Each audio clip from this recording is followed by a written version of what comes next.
तानिया की लगाई गई तोहमत पे घर वाले यकीन कर लेते हैं कि वाकई जुनैद और दुर्रे नयाब का कोई अफेयर था। दुर्रे नयाब को जलील करके उस घर से निकाल दिया जाता है और उससे बच्चा छीन लिया जाता है। जावियार अपने ही भाई का दुश्मन बन जाता है कि उसने उसे धोखा दिया। यही तो तानिया चाहती थी कि जुनैद से जान भी छूट जाए और उसका नाम भी ना आए और दुर्रे नयाब भी इस घर से आसानी से चली जाए। अपने हर मकसद में वो कामयाब हो चुकी। दुर्रे नयाब अपने घर तो चली जाती है लेकिन उसकी भाभी उसका वहां पे भी जीना मुहाल कर देती है। उसे बात बात पे ताने देने लगती है, उसे धक्के देके घर से निकालने लगती है कि उसका भाई उसे रोक लेता है कि उसका इस घर के सिवा तो कोई है ही नहीं, वो जाएगी कहाँ। जावियार के घर वाले दुर्रे नयाब के घर वालों को यही बताते हैं कि ये जुनैद के साथ गई है, जिसपे भाभी और ज्यादा गुस्सा करती हैं। व्यूअर्स चाहते हैं कि इस ड्रामे को जितनी जल्दी हो सके वाइंड अप किया जाए क्योंकि ये ड्रामा बोर करने के साथ साथ मेंटली डिस्टर्ब भी कर रहा है। तानिया जावियार से कुर्बतें बढ़ाने के लिए उसके पास जाती है और उसे अपने दिल की बातें बताती है कि किस तरह से उसने जुनैद को बर्दाश्त किया, लेकिन जावियार अपने ही दुख में इतना खो जाता है कि वो तानिया की किसी बात पे भी कोई रिएक्ट नहीं करता।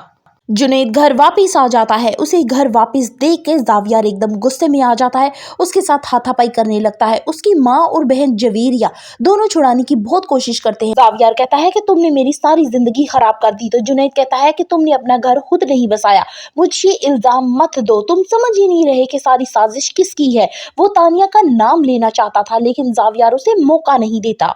गजनफर अपने दोनों बेटों की लड़ाई छुड़ाने के लिए आगे बढ़ता है और जुनैद के मुंह पे एक जोरदार थप्पड़ मारता है। सारी जिंदगी गजनफर ने भी अपने बेटे जुनैद से बुग़्ज़ ही रखा। उसे जावियार जितना अजीज था, जुनैद को वो उतना आगे नहीं करता था। जुनैद की हर बात रद्द कर दी जाती और ये जुनैद को अब इतना फील होने लग गया कि उसे लगता ही नहीं था कि ये मेरे सगे माँ बाप भी हैं। गजनफर और निगार सिर्फ तानिया की बात सुनते हैं, उसके आंसुओं पे यकीन करते हैं। अपने बेटे की वो जरा अहमियत नहीं देते, ना उसकी बात सुनते हैं, बल्कि उसे धक्के देके घर से ही निकाल देते हैं। तानिया अपनी जीत को सेलिब्रेट करने के लिए अपनी माँ के पास जाती है और उसे बताती है कि उसने क्या किया। उसकी माँ उसे बहुत तनकीद करती है कि तुमने तोहमत लगाई है दुर्रे नयाब और जुनैद पे, जिसका खमियाजा बहुत बुरा होगा। तुम ज्यादा बेहतर यही है कि एक अंधी ख्वाहिश के पीछे मत भागो और जुनैद को अपना लो। तानिया के पास अब वापसी का भी कोई रास्ता नहीं रहा। जुनैद भी इसे बिल्कुल नहीं अपनाएगा क्योंकि वो उसकी सारी सच्चाई ऑलरेडी जान चुका है और ये अभी माँ बेटी बातें कर ही रही होती हैं कि जुनैद ऊपर से आ जाता है और कहता है कि मैं तो तुम्हें पहले ही जानता था कि तुम इतनी मक्कार हो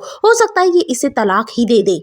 जैसे सारी जिंदगी तानिया की माँ ने अकेले जिंदगी गुजारी, वैसे ही तानिया को गुजारनी पड़ेगी, लेकिन उसके पास बेटी का सहारा था, तानिया के पास वो भी नहीं होगा। ड्रामा सीरियल दिल ए नादान की अब जल्द ही सेकंड लास्ट एपिसोड रिलीज कर दी जाएगी। For the further reviews of दिल ए नादान kindly subscribe my channel. Video अच्छी लगी हो तो एक लाइक बनता है।